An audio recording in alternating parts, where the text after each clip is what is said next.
তো স্যামসাং তাদের ফোনের জন্য অ্যান্ড্রয়েড 15 বেসড ওয়ান UI 7 এর স্টেবল আপডেটটা রিলিজ করতে চলেছে। বেশ কিছু স্যামসাং গ্যালাক্সি স্মার্টফোনের মধ্যে এই আপডেটটা পাওয়া গিয়েছে, আর অনেক স্মার্টফোন আছে যেগুলোতে আস্তে আস্তে আপডেটটা আসতে যাচ্ছে। কিন্তু যারা যারা আপডেট করেছে ওয়ান UI 7-এ তারা অনেকেই বলছে যে এই আপডেটটা করার পর ব্যাটারি ড্রেন প্রচুর দেখা যাচ্ছে তাদের ফোনের মধ্যে।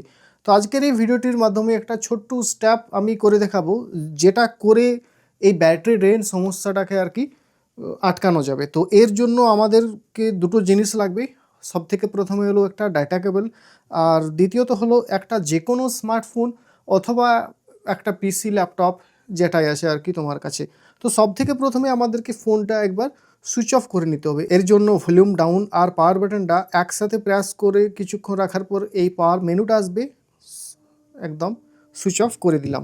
সুইচ অফ যখনই ফোনটা হয়ে যাবে, তো ডেটা কেবলের এক দিকটা আমরা এই ফোনটাতে লাগাবো, আরেক দিকটা অন্য কোনো ফোনেও লাগাতে পারো বা ল্যাপটপও লাগাতে পারো। লাগানোর পরে কিন্তু এই পাওয়ার বাটন আর ভলিউম আপ এই দুটো বাটনকে একসাথে কিছুক্ষণ প্রেস করে রাখতে হবে। স্যামসাংয়ের লোগোটা যখনই চলে আসবে ছেড়ে দিতে হবে ওই বাটনগুলোকে।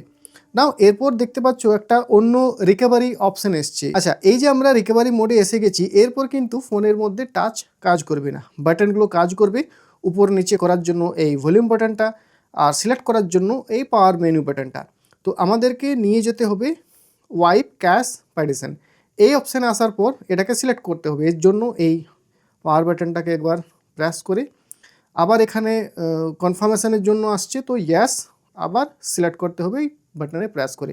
না, এরপর দেখতে পাচ্ছ যে ক্যাশ ওয়াইপ কমপ্লিট, যখনই এই কমপ্লিট চলে আসবে এরপর আমাদেরকে ফোনটা রিবুট করতে হবে। তো রিবুট সিস্টেম নাও ওই অপশানের মধ্যেই আছে। তো এরপর এই যে পাওয়ার বাটন এটাকে একবার প্রেস করে দিলাম, আর ফোনটা নর্মালিভাবে অন হয়ে যাবে।